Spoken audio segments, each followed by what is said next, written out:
আদম আলাইহিস সালাম থেকে শুরু করে শেষ নবী মুহাম্মদ সাল্লাল্লাহু আলাইহি ওয়াসাল্লাম পর্যন্ত পুরো হিস্ট্রি আপনি কোরআনে পাবেন ইনশাআল্লাহ। আল্লাহ পাক বলে আসরি বলে আমাদেরকে একটু পিছনের দিকে তাকাতে বলছেন, একটা জিনিস লক্ষ্য করতে বলছেন। সেই জিনিসটা কি? সেই জিনিসটা হচ্ছে আল্লাহ পাক লক্ষ্য করতে বলছেন যে আদম আলাইহিস সালাম থেকে শুরু করে শেষ নবী পর্যন্ত, বলেন মুহাম্মদ রাসূলুল্লাহ সাল্লাল্লাহু আলাইহি ওয়াসাল্লাম পর্যন্ত আল্লাহ পাকের একটা কমন সুন্নত দেখা যাচ্ছে। কমন সুন্নত, সাধারণ সুন্নত। কি সুন্নত? প্রত্যেক যুগে যুগেই যারা আল্লাহ পাকের বিধান মেনেছে, তার নবীর আনুগত্য করেছে, আল্লাহ পাক সেই মুমিন মুসলিম বান্দাদেরকে দুনিয়াতেও নাজাত দিয়েছেন, পরকালেও জান্নাত দিয়েছেন। ঠিক আছে কথা? আচ্ছা, আরেকটা সুন্নত হচ্ছে প্রত্যেক যুগে যুগে আদম থেকে নিয়ে শুরু করে মুহাম্মদ সাল্লাল্লাহু আলাইহি ওয়াসাল্লাম পর্যন্ত প্রত্যেক যুগে যুগেই যে বা যারাই আল্লাহর কথা শোনে নাই, আল্লাহর বিধান মানে নাই, তার নবীর আনুগত্য করে নাই, আল্লাহ পাক দুনিয়াতেও ধ্বংস করেছেন, আখিরাতেও ধ্বংস করেছেন। এই সুন্নতটা ইতিহাসে একদম কমন। আমি এক্সাম্পল দিয়ে বোঝাচ্ছি। নূহ আলাইহিস সালামের যুগে চলে যান, একটু খেয়াল করে দেখেন, ৯৫০ বছর দাওয়াত দেওয়ার পরে মাত্র ৪০টা বা ৮০টা পরিবার ইসলাম কবুল করেছে। আল্লাহ পাক এই সারা দুনিয়ায় সেই ৮০টা পরিবারকেই বাঁচিয়ে রাখলেন, নিষ্কৃতি দিলেন, উদ্ধার করলেন, বাকি সবাইকে ডুবিয়ে মেরে দিলেন। আল্লাহর সুন্নাত। আল্লাহ পাকের কিছুই পরোয়া নাই। পরোয়া আছে? আচ্ছা, তারও একটু আগে যান, আদম আলাইহিস সালামের ২ ছেলে হাবিল এবং কাবিল, মনে আছে? কাবিলের কুরবানি কবুল হয় না, হাবিলেরটা কবুল হয়। তো এখানে হিংসা, এখানে কি হিংসা, পরশ্রী কাতরতা। তারটা কেন কবুল হয়, আমারটা কেন হয় না? এই হিংসার বশবর্তী হয়ে এক পর্যায়ে কাবিল হাবিলকে হত্যাই করে ফেল, এবং সেই হত্যাকাণ্ডের সাক্ষী ছিল একটা পাখি, তার নাম কি? কাক। কাক, যে কাক সাক্ষী যে আদম আলাইহিস সালাম এর ২ সন্তান, এক সন্তানকে হত্যা করার পর আরেক সন্তান মাথায় হাত দিয়ে বসে আছে, কিভাবে তার ভাইকে দাফন করবে এই জ্ঞান তার কাছে নাই। আল্লাহ পাক কাককে পাঠালেন, সে মাটি খুঁড়ে দেখালো কিভাবে দাফন করতাম। তার মানে শিক্ষা আমাদের চারপাশেই আছে। শিক্ষা গ্রহণ করার জন্য সবসময় টেক্সট বুকের প্রয়োজন হয় না। শিক্ষা গ্রহণ করার জন্য সবসময় টেক্সট বুকের প্রয়োজন হয় না। এই ডারউইনের মতবাদের প্রয়োজন হয় না। শিক্ষা গ্রহণ করার জন্য একটু দূরদর্শিতাই যথেষ্ট। বহু মানুষ এই পৃথিবীতে বেঁচে আছেন যাদের অক্ষর জ্ঞান নাই, লিটারাল জ্ঞান নাই, কিন্তু তারা অনেক বেশি অভিজ্ঞতা সম্পন্ন আছেন না? আচ্ছা, এমনকি আমাদের প্রিয় নবী মুহাম্মদ রাসূলুল্লাহ সাল্লাল্লাহু আলাইহি ওয়াসাল্লাম কিন্তু এই আক্ষরিক জ্ঞান, আলিফ বা তা সা লিখতে পড়তে জানতেন না। এটা কি আপনারা জানেন? আল্লাহ পাক তাকেই শেষ নবী করেছেন, এবং আমরা তাকে বলি তিনি উম্মি। উম্মি মানে হচ্ছে অক্ষর জ্ঞানহীন। কিন্তু এই পৃথিবীর সবচাইতে জ্ঞানী মানুষ, ইতিহাসের শুরু থেকে শেষ পর্যন্ত সবচাইতে জ্ঞানী মানুষ হচ্ছেন মুহাম্মদ রাসূলুল্লাহ সাল্লাল্লাহু আলাইহি ওয়াসাল্লাম। অক্ষর জ্ঞানী সবকিছু নয়। সিগনেচার করতে পারলেই এই আপনার একটা জাতি জ্ঞানী হয় না। সাক্ষরতার হার বাড়লেই একটা জাতি জ্ঞানী হয়। একটা জাতি জ্ঞানী হয় তখন যখন তার ভিতরে আধ্যাত্মিক পরিবর্তন আসে, যখন তার ভিতরে মানবিক গুণগুলো ইনস্টল হয়, যখন সে মানবতার কল্যাণে কাজ করতে পারে, যখন সে খারাপ পথে যায় না, ন্যায়ের পথে থাকে, অন্যায়ের পথে যায় না, তখন সে ভালো হয়। অক্ষর জ্ঞান সবকিছু নয়। আর আমরা এখন পাশের হারটাকে বেশি ফোকাস করি।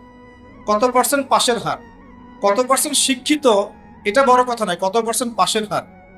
পাশের হার সবকিছু নয়। একটা দেশ আছে এখনো পৃথিবীতে, তার নাম ভুটান। কি নাম? বলা হয় যে পৃথিবীর সবচেয়ে সুখী দেশগুলোর মধ্যে একটা হচ্ছে ভুটান। তারা কিরকম জানেন? কৃষি কাজ করে। হ্যাঁ, কৃষি কাজ করে, দিন আনে দিন খায়, চাষাবাদ করে, ফসল ফলায়। যে ফসল খাওয়া দাওয়া করার পর যেটা বেঁচে যায় সেটা এক্সপোর্ট করে। কেউ কারোর সাথে হানাহানিতে যায় না। হ্যাঁ, ছোট ছোট ছোট পরিবার, বিভক্ত গোত্রীয়, সেখানে গোত্রীয় বিভাগ আছে, কিছু পলিটিশিয়ানরাও আছেন, কিন্তু কারোর সাথে কোনো হানাহানি, কাটাকাটি এইসবে নাই তার। পৃথিবীর সবচেয়ে সুখী দেশগুলোর তালিকায় ভুটানকে বলা হয় একটা দেশ। শিক্ষা নিলেন কাবিল কার কাছ থেকে? কাকের কাছ থেকে। এখানে একটা হাদিস মনে পড়ে যায়, শেয়ার করি। নবী সাল্লাল্লাহু আলাইহি ওয়াসাল্লাম বলেছেন, এই পৃথিবীতে প্রথম হত্যাকাণ্ড সংগঠিত করেছিল কাবিল। এজন্যই এই পৃথিবীতে যত মানুষকে অন্যায়ভাবে হত্যা করা হবে, বিনা কারণে অন্যায়ভাবে হত্যা করা হবে, এই সমস্ত খুনের যে পাপ, এই পাপের একটা অংশ কাবিলের আমল নামায় যুক্ত করা হবে বলি না। সদকায়ে জারিয়া যেমন আছে, আরেকটা টার্ম আছে, সেটা হলো গুনাহে জারিয়া। এটা কি? একটা মাদক দ্রব্যের বার খুলেছেন, আপনি মারা যাওয়ার পরেও যদি মানুষ মাদক খেতে থাকে, কবরে শুয়ে শুয়ে গোনা পাবেন ইনশাআল্লাহ।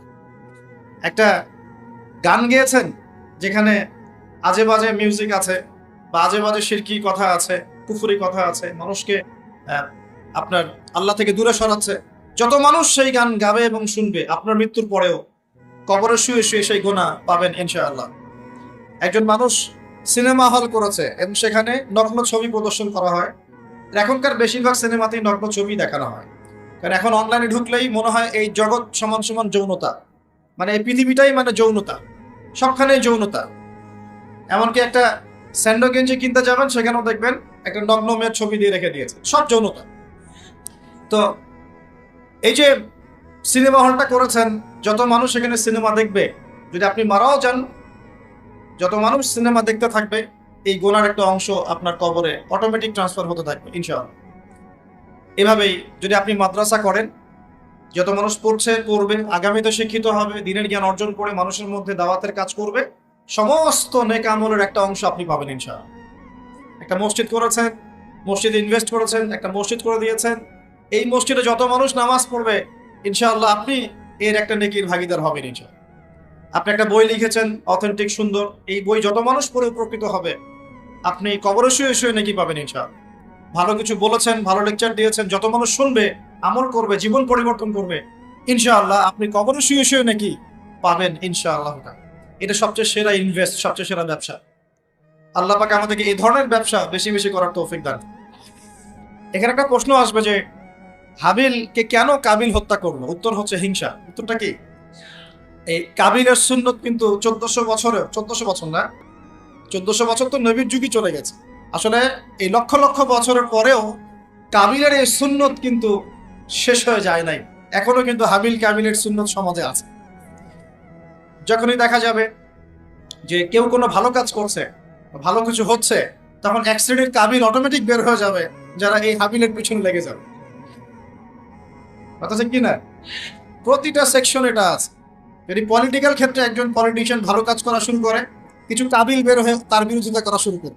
দেখবেন সমাজের ক্ষেত্রে কিছু ভালো নেতা যদি বের হয়, তারা ভালো কাজ করছে, মানব সেবামূলক, কিছু বের হবে কাবিল যারা এর পিছনে লেগে থাকে। ধর্মীয় ক্ষেত্রে দেখবেন যদি ভালো কিছু আলেম, ওয়াইজ, ভালো মুফাসসির, আপনার লেখক বা ভালো কিছু বের হয়, ভালো কোনো পার্সন বের হয় যারা দিনের জন্য কাজ করছেন, উম্মার জন্য কাজ করছেন, এক শ্রেণীর কাবিল অটোমেটিক বের হয়ে যাবে, যাদের কাজই হবে 24 ঘন্টা তার পিছনে লেগে থাকে। কিন্তু এতে করে ফায়দা কি? এতে করে কাবিলদের কোনো ফায়দা নেই, এতে করে হাবিলের ফায়দা আছে। কিরকম ফায়দা? হাবিল কি বলছিল? হাবিল বলছে যে তুমি যদি আমাকে মারার জন্য হাত প্রশস্ত করো, আরেকটা পুরো দেখেন সূরা মাইদার মধ্যে আছে, শুরুর দিকেই আছে, তুমি যদি আমাকে হত্যা করার জন্য হাত প্রশস্ত করো, আমি কখনো তোমাকে হত্যা করার জন্য হাত বাড়াবো না। এটা হাবিলের কথা। কত উচ্চ লেভেলের শিক্ষা তার পিতামাতা তাকে দিয়েছে, কত উঁচু লেভেলের শিক্ষা আদম আলাইহিস সালাম এবং হাওয়া আলাইহিস সালাম তাকে দিয়েছে, কত উচ্চ মানের তাকওয়া তার মধ্যে ছিল। সে বলছে তুমি যদি হাত বাড়াও আমাকে মারার জন্য, হে কাবিল, আমি তোমাকে হত্যা করার জন্য আমার হাত বাড়াবো না, বরং আমি ভয় করছি আমাকে হত্যা করলে তুমি আমার এবং তোমার সমস্ত গোনা নিয়ে কিয়ামতের মাঠে উঠবে এবং তুমি শয়তানের অন্তর্ভুক্ত হয়ে যাবে। তাহলে কাবিল কি শেষমেশ এই দলে পড়ে নাই? এই দলেই পড়েছে। আল্লাহ পাক আমরা সবাইকে হাবিল হওয়ার তৌফিক দান করুন, আর দৃশ্য অদৃশ্যের কাবিলদের থেকে আল্লাহ পাক হেফাজত করুন। এখানেও একটা সুন্নত আল্লাহ পাকে দেখেন, সময়ের কসম, খেয়াল করেন যে ওই সময়ও আল্লাহ পাক হাবিলকে রক্ষা করেছেন, পরকালে জান্নাত দিয়েছেন। কাবিল কিন্তু জান্নাতে যাচ্ছেন, তার ঘাড়ের মধ্যে নিজের ভাইয়ের হত্যার অপরাধ আছে, নবী পরিবারের সন্তান হওয়া সত্ত্বেও তার পরিণতি কিন্তু ভালো হলো। খেয়াল করেছেন কি? আচ্ছা, এবার সামনে যান। নূহ আলাইহিস সালামের জীবন তো দেখলেন, এই 80টা পরিবারকে আল্লাহ পাক হেফাজত করলেন, বাকি সবাইকে ডুবিয়ে মারলেন। আমরা যারা এখন পৃথিবীতে বেঁচে আছি, এই 800 কোটি বা 1000 কোটি মানুষ, কোনো না কোনো ভাবে কিন্তু আমরা সবাই এই 80টা পরিবারেরই সন্তান। কথা বুঝতে পারছেন না মনে হয়? এই যে বিশ্ব ভ্রাতৃত্বের কথা বলি না আমরা, এই বিশ্ব ভ্রাতৃত্বের কথা তো পশ্চিমারা বলে মানুষকে দেখানোর জন্য, কথার কথা বলে। সত্যিকারের বিশ্ব ভ্রাতৃত্ব শিখতে হলে কোরআন পড়তে হবে। সত্যিকারের বিশ্ব ভ্রাতৃত্ব শিখতে হলে কোরআন পড়তে হবে। কোরআন বলছে এই যে পরিবারগুলোকে আল্লাহ পাক বাঁচিয়েছেন, জুদি উপত্যকায় এই নৌকা গিয়ে ঠেকেছে, ওই নৌকায় যারা ছিলেন তাদেরকে দিয়ে পরবর্তীতে পৃথিবী আবাদ করা হয়েছে। নূহ আলাইহিস সালামের 4 সন্তান ছিলেন। কয় সন্তান? একজন হচ্ছে শাম। কি নাম? শাম। এই শাম এর বংশধর হচ্ছে এই যে মিডল ইস্টের মানুষরা, মধ্যপ্রাচ্যের যে মানুষরা আছে, এরা শামের বংশধর। এক ছেলের নাম হাম। হাম ছিল কালো বর্ণের, মানে ব্ল্যাক স্কিন। এই হামের বংশধর হচ্ছে আফ্রিকান কন্টিনেন্টে যে মানুষগুলো আছে, আফ্রিকান কন্টিনেন্ট, এই যে কালো কালো মানুষগুলো, তারা কিন্তু হামের বংশধর। একজন হচ্ছে ইয়াফাস। ইয়াফাস হচ্ছে ওই ইউরোপিয়ান যারা, এরা হচ্ছে ইয়াফাসের বংশধর, সাদা চামড়া। আর একজন সন্তান ছিল, তার নাম সম্ভবত কেনান। এই সন্তান নৌকায় ওঠে নাই। সে বলেছিল, তার বাবা তাকে ডাকছিল, নৌকায় আসো, আল্লাহর আযাব থেকে আজকে কেউ বাঁচাতে পারবে না। সে বলছে যে আমি পাহাড়ে উঠে যাব, পাহাড় আমাকে সেভ করবে। নবী পরিবারের সন্তান হওয়ার পরেও এই কেনান পানিতে ডুবে মারা গেল। আল্লাহ পাক তাকে বললেন, হে নূহ, লাইসা মিন আহলিক, সে তোমার পরিবারের কেউ না। নূহ আলাইহিস সালাম বলছেন, আল্লাহ সে আমার সন্তান, তাকে মাফ করে দাও। আর আল্লাহ পাক বলছেন, লাইসা মিন আহলিক, সে তোমার পরিবারের কেউ না। মানে আল্লাহর হুকুম আহকাম না মেনে চললে নবী পরিবারের সন্তান হয়েও কেউ আল্লাহর গজব থেকে বাঁচতে পারবে। আর আমরা তো কিছুই না, আমরা কিছু। তা আমাদের অহংকার শোভা পায়, আমি অমুক আলেমের সন্তান, অমুক মুহাদ্দিসের সন্তান, অমুক বক্তার সন্তান, হ্যাঁ, অমুক পলিটিশিয়ানের সন্তান, অমুক রাষ্ট্রনেতার সন্তান। এইসব জাতি, বর্ণ, গোত্র, এগুলো আল্লাহর আযাব থেকে বাঁচাতে পারবে না যদি কুরআন সুন্নাহ ফলো না করেছ। এটা মূল কথা। আরো সামনে যান। এবার ইব্রাহিম আলাইহিস সালামের যুগটা আপনাকে দেখায়, ওই যুগের সময়টা দেখানো বলে আসরি। ওইখানে আল্লাহ রাব্বুল আলামিন ইব্রাহিম আলাইহিস সালাম এবং তার অল্প সংখ্যক অনুসারীকে উদ্ধার করেছেন, বাঁচিয়েছেন। নমরুদের এই বিশাল রাজত্ব আল্লাহ পাক ধসিয়ে দিয়েছেন কি দেন নাই? আল্লাহ সুন্নত পরিবর্তন হয়েছে? হয়। আল্লাহ পাক ইব্রাহিম আলাইহিস সালামকে আগুনের পরীক্ষা থেকেও বাঁচিয়েছেন, আর নমরুদকে সামান্য মশা দিয়েই মেরে ফেলছে। আল্লাহ সুন্নত কোনো পরিবর্তন হয়নি। নবী মূসা আলাইহিস সালামের যুগে যান, ফেরাউনের বিশাল বাহিনী, এখনকার এই রাশিয়ান বা ন্যাটো বা ইউরোপিয়ান কন্টিনেন্টে যত আছে, এই সবগুলোকে একত্রিত করলেও মনে হয় ফেরাউনের বাহিনীর মতো হবে।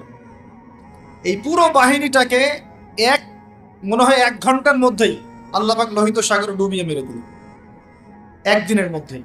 আল্লাহ পাকের কোনো পরোয়া নাই। আর বনু ইসরাইল আর মূসা আলাইহিস সালামকে আল্লাহ পাক উদ্ধার করলেন। আল্লাহ পাকের সুন্নত এটাই, যুগে যুগে বলে আসরি, একই সুন্নত। আজ জাতির কথা দেখেন, বিশাল আকার দেখেন মানুষ ছিল, একদম তাল গাছের সমান সমান লম্বা। তারা একটা কথা বলতো, মান আশাদ্দু মিন্না কুওয়া, আমাদের চেয়ে শক্তিশালী কে আছে, তারা বলতো এই কথা। আল্লাহ পাক ওদেরকে 6 দিন 7 রাতের মধ্যেই এই বাতাসের তীব্র বেগে উপড়িয়ে দিলেন, খেজুর গাছের কাণ্ডের মতো ঘরের সামনে পড়ে থাকে। কেউ বাঁচাতে পারলো? পরের জেনারেশন আসলো সামুদ জাতি। তাদের নবীর নাম কি? সালেহ আলাইহিস সালাম। সালেহ আলাইহিস সালাম দাওয়াত দিলেন, তারা দাওয়াত কবুল করলো না। আল্লাহ পাক সালেহ আলাইহিস সালাম এবং তার সাথীদেরকে বাঁচালেন। সামুদ জাতিকে বজ্রপাত, বিদ্যুৎ চমকায় না, বিদ্যুৎ, এই বিদ্যুৎ দিয়ে পুরো সামুদ জাতিকে আল্লাহ পাক ধ্বংস করলেন। কিভাবে ধ্বংস করলেন জানেন? একবার খালি একটা শব্দ হয়েছে, বিকট এক শব্দেই শেষ। একটা বিকট শব্দ, বাস এক শব্দে সবার জান চলে গেছে, জান কবজ হয়ে গেছে এক শব্দের মধ্যে। সামুদ জাতি শেষ।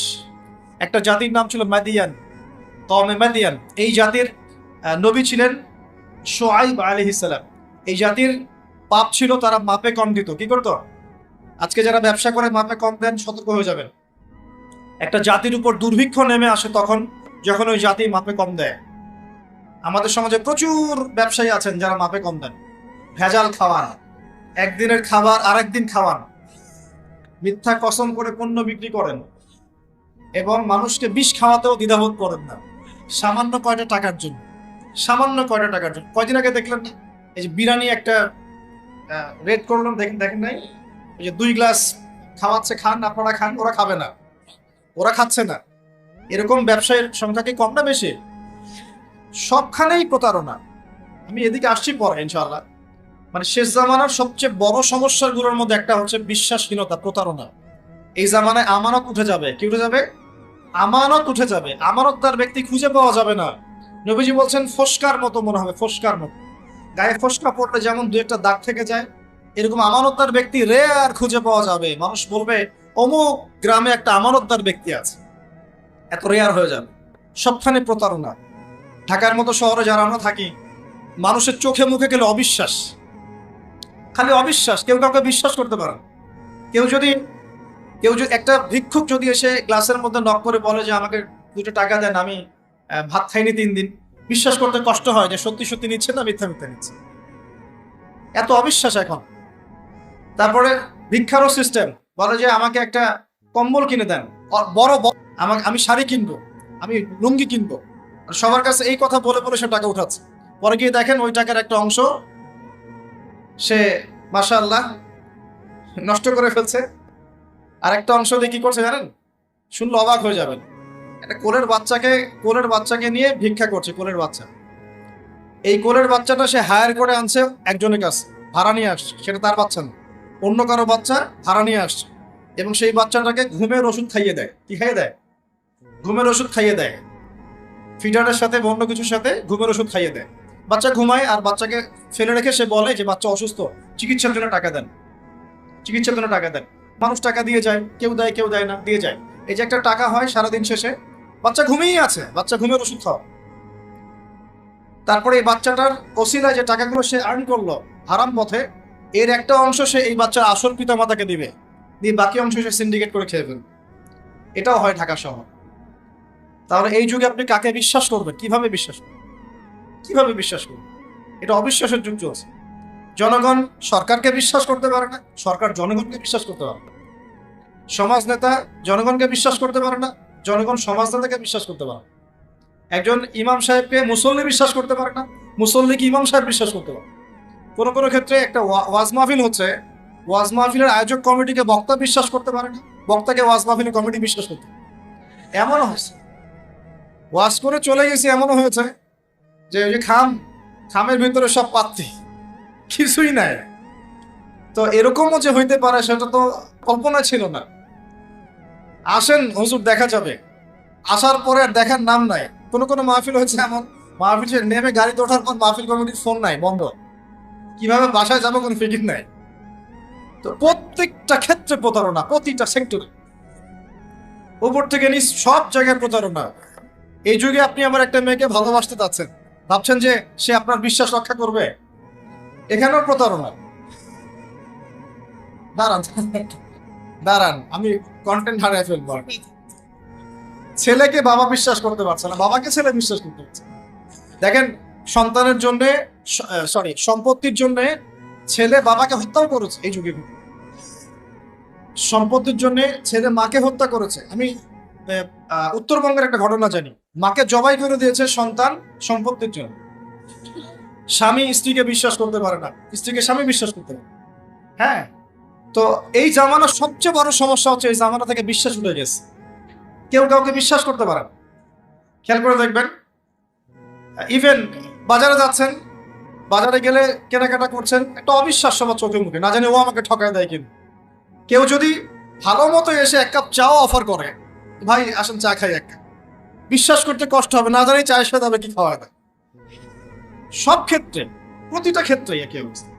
দেখেন, ওই সমাজে ওই মাদিয়ান কওমের মধ্যে এই অবিশ্বাস ছিল, প্রতারণা ছিল, আর মানুষকে তারা মাপে কম দিয়ে ঠকাতো।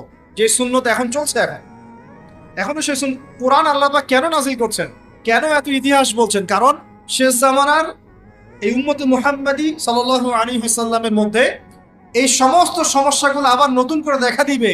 এই কারণেই তো আল্লাহ পাক আমাদেরকে জানাচ্ছেন, আগে এটা হয়েছে, আগে এটা হয়েছে, আগে এটা হয়েছে, সতর্ক থাক। কেন কোরআনে বারবার মূসা আর ফেরাউনের কথা আসছে? 136 বার আছে নবী মূসা আলাইহিস সালামের কথা ফেরাউনের সাথে। এতবার কেন, যেখানে আমাদের নবীজির নাম মাত্র 4 বার? কেন এতবার? কারণ শেষ জামানায় উম্মতে মুহাম্মাদের সময়ে মূসা এবং ফেরাউনের সময় যা যা হয়েছিল এগুলোর পুনরাবৃত্তি হবে আবার। আল্লাহ পাক সচেতন থাকতে বলছেন। এই যুগেও কি নতুন করে ফেরাউনরা বের হয়ে আসে নাই? ফেরাউন এবং তার দলবল বানু ইসরাইলের উপরে যা করেছিল, এখন ইহুদিরা সেই মুসলিমদের উপর তাই করছে না? একই জিনিস ঘুরে ফিরে আসছে। এই কারণে আল্লাহ পাক আমাদেরকে সতর্ক থাকতে বলছেন, বারবার কোরআনে এগুলো রিপিট করছেন। ইতিহাস কেন ব্যাখ্যা করছেন আল্লাহ? বলে আসরি, সময়ের কসম, সময়কে মূল্যায়ন করেন, সময়ের পিছনের দিকে তাকিয়ে দেখেন সময় কত সময় চলে আসছে। এই কমে মাদিয়ান মাপে কম দিত। আমরা যারা ব্যবসা করি, আল্লাহর ওয়াস্তে মাপে কম দিবেন না। একজন সৎ ব্যবসায়ী আমি দুটো হাদিস শোনাই, আমি তাদেরকে ভালোবেসেই বলছি, ব্যবসায়ীদেরকে আমি ভালোবাসি, কারণ তারা অন্ততপক্ষে সুদের মধ্যে যাচ্ছে না। এখন ব্যবসা করে আপনি যদি হালাল ধরে রাখতে না পারেন তাহলে ব্যবসাটা বৃথা হচ্ছে। আল্লাহ পাক বলেছেন আহাল্লাহুল বাই'a ওয়া হাররামা রিবা, আল্লাহ পাক ব্যবসাকে হালাল করেছেন, সুদকে হারাম করেছেন। আপনি সুদ খাচ্ছেন না, ব্যবসা করছেন, আলহামদুলিল্লাহ। কিন্তু যদি আপনি মাপে কম দেন, মিথ্যা কসম করে পণ্য বিক্রি করেন, সিন্ডিকেট করেন, মাল ইচ্ছা করে মজুদ করে পরে দাম বাড়িয়ে দেন, এই যে 2 নম্বরে যদি করেন, আমানতের খেয়ানত করেন, তাহলে আপনাদের এই পাপের কারণে পুরো জাতির উপর দুর্ভিক্ষ নেমে আসবে, এটা হাদিস। আর যদি আপনি সৎ ব্যবসায়ী হতে পারেন, নবী সাল্লাল্লাহু আলাইহি ওয়াসাল্লাম বলেছেন, নবীদের সাথে, শহীদদের সাথে আপনার হাসর হবে ইনশাআল্লাহ। একজন সৎ ব্যবসায়ী নবীগণ, শহীদগণের সাথে ইনশাআল্লাহ তাআলা কিয়ামতের মাঠে হাসর করবে ইনশাআল্লাহ। আমরা কি এটা চাই না? আর এক শ্রেণীর মানুষকে আমি ভালোবাসি, তারা হচ্ছেন পলিটিশিয়ান। কেন ভালোবাসি? কারণ তারা অ্যাটলিস্ট কাপুরুষতার পরিচয় না দিয়ে নিজের কাঁধে দায়িত্ব নিয়ে সমাজ সংস্কার করার চেষ্টা করছে। আমাদের সমাজে 2 ধরনের মানুষ আছে। এক, যারা খালি সমালোচনা করতে পারে, ভালো মন্দ কমেন্ট করতে পারে। আর এক শ্রেণীর মানুষ চ্যালেঞ্জ গ্রহণ করতে পারে, যে আমি চ্যালেঞ্জ নিয়ে এটাকে পরিবর্তন করব। এই 2 শ্রেণীর মানুষ পাবেন আপনি। এক, কোনো কাজের না, সারাদিন কমেন্ট করতে পারে, এটা ভালো না, এটা ভালো, এটা খারাপ, এটা এই, এটা সেই, এটা করতে হবে, ওটা, মানে এদেরকে আমি নাম দিয়েছি করতে হবে গ্রুপ অফ ইন্ডাস্ট্রিজ। মানে করতে হবে, এটা করতে হবে, ওইটা করতে হবে, এটা করা উচিত, ওইটা করা উচিত। খুবই বুদ্ধিদীপ্ত মানুষের, কিন্তু কাপুরুষ। কারণ নিজেরা চ্যালেঞ্জ গ্রহণ করে এটা বিপদ ফেস করে সামনে যেতে পারে। আলেমদের ভুল ধরছেন, আপনি নিজে আলেম হচ্ছেন না কেন? আলেমদের অনেকের ভুল ধরছে, তো আপনি পড়াশোনা করে আলেম কেন হচ্ছেন না? সমাজ পরিচালনাকারীদের ভুল ধরছেন, সমালোচনা করছেন, তো আপনি সমাজ চালাচ্ছেন না কেন? রিস্ক নিচ্ছেন না কেন? দাঁড়ান, আসেন এখানে। আপনি পলিটিশিয়ানদের সমালোচনা করছেন, তাহলে আপনি পলিটিশিয়ান কেন হচ্ছেন না? আপনি ইকোনমিক সেকশনের মানুষদের সমালোচনা করছেন, আপনি কেন দায়িত্ব নিচ্ছেন না? কেন যোগ্যতা অর্জন করে, ঝুঁকি নিয়ে, চ্যালেঞ্জ গ্রহণ করে সমাজ পরিবর্তন করার রিস্ক নিচ্ছেন না কেন? তাহলে 2 শ্রেণীর মানুষ পাওয়া যায়। কিছু মানুষ শুধু কথাই বলতে পারে, আর কিছু মানুষ কাজ করে দেখে। তো অ্যাটলিস্ট তারা কাজ করে দেখানোর জন্যে বা মানুষের ভালো করার স্বার্থে তারা একটা দায়িত্ব কাঁধে নিয়েছেন। হয়তো দায়িত্বের যে ইসলামাইজেশন বা ইসলামিক দায়িত্ববোধ, এটা তাদেরকে হয়তো বোঝানো যাচ্ছে না, এটা সমস্যা। কিন্তু যদি এই দায়িত্বটাকে ইসলামাইজড করে পালন করা যায়, সমাজের কল্যাণ না কল্যাণ। একজন দায়িত্বশীল ব্যক্তি তিনি যদি কোরআন সুন্নাহর মানদণ্ডে বিচার ফয়সালা করা শুরু করেন, সমাজে কি কল্যাণ হবে না অকল্যাণ হবে? তাহলে আমাদের দায়িত্ব তার কাছে দাওয়াত পেশ করা, যে কোরআন এবং সুন্নাহর মধ্যে এগুলো আছে, এগুলো মানবতার কল্যাণে, আল্লাহর ওয়াস্তে আপনি এগুলো ইমপ্লিমেন্ট করেন, ইনশাআল্লাহ তাআলা সমাজের কল্যাণ। এটা আমাদের দায়িত্ব, শেষ। বাকিটা তার উপরে। তো এখন ভালোবেসেই বলি, একটা হাদিস আছে, 7 শ্রেণীর মানুষকে আল্লাহ রাব্বুল আলামিন তার আরশের ছায়ায় ছায়া দিবেন। হাদিসটা শুনেছেন তো? 7 শ্রেণীর মানুষকে আল্লাহ পাক তার নিজের আরশের ছায়ায় ছায়া দিবেন, মানে তারা জান্নাতে যাবে ইনশাআল্লাহ। এই 7 শ্রেণীর প্রথম শ্রেণী হচ্ছে ন্যায়পরায়ণ শাসক। ন্যায়পরায়ণ শাসক, যাদেরকে আল্লাহ পাক শাসন ক্ষমতা দিয়েছেন, তারা যদি সমাজে ন্যায় বিচার প্রতিষ্ঠা করে, ইনশাআল্লাহ তারা আরশের ছায়া ছায়া। অতএব সব জায়গা থেকেই দিনের খেদমতে কাজ করার সুযোগ আছে কি নাই? আল্লাহ পাক আমাদের সবাইকে দিনের জন্য কাজ করার তৌফিক দেন, যে যেখানে আছে সেখান থেকে কাজ করার তৌফিক দেন। প্রিয় ভাইরা, এভাবে ইতিহাস বলতে থাকলে রাত 1টা বাজবে। শর্ট করছি, ঈসা আলাইহিস সালামের যুগে আসে, ওখানে একই সুন্নত দেখবেন। অল্প মানুষ ইসলাম কবুল করেছে, আল্লাহ পাক তাদেরকে বাঁচিয়েছেন। বেশিরভাগ করে নাই, তাদেরকে আল্লাহ পাক ধ্বংস করে দিয়েছে। নবী মুহাম্মদ সাল্লাল্লাহু আলাইহি ওয়াসাল্লামের যুগে আসেন আবু জাহেল, আবু লাহাব, উতবা, শাইবা, এদেরকে আল্লাহ পাক কিন্তু ধ্বংস করে দিয়েছেন। আর নবী সাল্লাল্লাহু আলাইহি ওয়াসাল্লাম তার সাহাবীদেরকে আল্লাহ পাক সম্মানিত করেছেন। ওয়াল আসরি, সময়ের কসম, আল্লাহ পাক দেখাচ্ছেন আমাদেরকে প্রত্যেক যুগে যুগেই। খেয়াল করেন, প্রত্যেক যুগে যুগে, ইতিহাসের শুরু থেকে শেষ পর্যন্ত যারাই আল্লাহ পাকের বিধানগুলো মেনে চলবে, তার নবীর আদর্শ মেনে চলবে এবং আল্লাহর বিরুদ্ধাচরণ করবে না, ইনশাআল্লাহ আল্লাহ পাক দুনিয়াতেও সফল করবেন, পরকালেও জান্নাত দিবেন ইনশাআল্লাহ। আর প্রত্যেক যুগে যুগে যারাই আল্লাহ এবং তার রাসূলের বিরুদ্ধাচরণ করবে, নবী রাসূলের আনুগত্য করবে না, আল্লাহর বিধান মানবে না, দুনিয়াতেও ধ্বংস করবেন, পরকালে আযাব দিবেন। এই সুন্নতের কোনো ব্যতিক্রম হবে না। আল্লাহ পাক আমাদের সবাইকে এই কথাটা বোঝার তৌফিক দেন। এবারে সময় বা মহাকালের কসম আল্লাহ পাক আরেকটা কারণে করেছেন, যুবক ভাই আপনি বোঝেন। এই সময় বা মহাকালের কসম আল্লাহ পাক আরো একটা কারণে করেছেন, সেটা হলো আল্লাহ পাক আমাদের হায়াতকে মূল্যায়ন করতে বলছেন। আল্লাহ পাক আমাদেরকে আমাদের হায়াতকে মূল্যায়ন করতে বলছেন। একটু চোখ বন্ধ করে রাত্রেবেলা চিন্তা করবেন। মনে করেন আপনার হায়াত 60 বছর। কত বছর? মনে করেন, ফর এক্সাম্পল, চোখ বন্ধ করবেন আজকে বাসায় গিয়ে ঘুমানোর সময়, দোয়া দরুদ পড়ে চোখটা বন্ধ করে ভাববেন আদনান ভাই কথাটা বলে গেছে, একটু ভাবি। এইটুক যদি ভাবতে পারেন আজকে বাসায় গিয়ে, আজকে ওয়াজ আমার সফল ইনশাআল্লাহ। এই যে 200 কিলো আসছি, আবার 200 কিলো যাবো, ইনশাল্লাহ সফল। কি ভাববেন প্রিয় ভাই? আমিও কিন্তু তরুণ, আমি কিন্তু বুড়া হয়ে যাই নাই। বুড়া হয়ে গেছে এখনো? আচ্ছা, আপনিও তরুণ। তরুণরা একটু ভাবি, চোখ বন্ধ করে ভাববেন যে আল্লাহ পাক আপনাকে সৃষ্টি করেছিলেন আল্লাহর ইবাদত করার জন্য। সূরা জারিয়াত 56 নম্বর আয়াত, ওয়া মা খালাকতুল জিন্না ওয়াল ইনসা ইল্লা লিয়াবুদুন। 1 2, আল্লাহ পাক আপনাকে সৃষ্টি করেছিলেন যাতে করে আল্লাহর দিনটাকে আপনি আল্লাহর জমিনে প্রচার করেন, প্রসার করেন, প্রতিষ্ঠা লাভ করেন। এই দুইটা আপনার কাজ ছিল। এখন আপনার বয়স হয়ে গেছে 30 বা 25, ধরে নেন যে আপনার হায়াত 60 বছর। তার মানে আপনার জীবনে বাকি আছে এখন 30 বছর। এই যে 30 বছর আপনি নষ্ট করেছেন বা চলে গেছে, চোখ বন্ধ করে চিন্তা করবেন এই 30 বছরে কত ওয়াক্ত নামাজ পড়েছেন, কতদিন রোজা রেখেছেন, এই 30 বছরে 30টা আয়াত আপনি পড়েছেন কিনা, এই 30 বছরে 30টা সূরা আপনি শিখেছেন কিনা, 30 বছরে আপনি 30টা ইসলামিক বই পড়েছেন কিনা, আপনি নবীর 30টা হাদিস পড়েছেন কিনা, 30 দিন জামাতের সাথে নামাজ পড়েছেন কিনা, 30 দিন দিনের দাওয়াত দিয়েছেন কিনা, 30টা দিন দান সদকা করেছেন কিনা। আমি খুব বেসিক কথা বলছি, আমি বলিনি আপনি 30 দিন 30টা যুদ্ধ করেছেন কিনা, এই কথা বলিনি। আমি আপনাকে বেসিক কথা বলছি, একদম বেসিক প্রাইমারি কথা। আপনি 30 দিন নামাজ পড়েছেন কিনা, 30টা রোজা ঠিক মতো রাখছেন কিনা, আপনি কি 30 বার মেয়েকে দেখে চোখ নামাতে পেরেছেন কিনা, আপনি কি 30টা সূরা শিখেছেন কিনা, 30 বার আপনি কি রাসূলের জীবনী পড়েছেন কিনা, তার হাদিস পড়েছেন কিনা, আপনি কি নবী সাল্লাল্লাহু আলাইহি ওয়াসাল্লামের স্ত্রীদের নাম জানেন কিনা, তার জীবনী জানেন কিনা, আকীদা কি জিনিস আপনি জানেন কিনা, 30টা মাসলা মাসাইল আপনি বোঝেন কিনা। আপনি চিন্তা করবেন, এই একটা চিন্তা আপনার জীবনটাকে বদলে ফেলবে ইনশাআল্লাহ। এই একটা চিন্তাই যথেষ্ট আপনার জীবনকে বদলে ফেলার জন্য।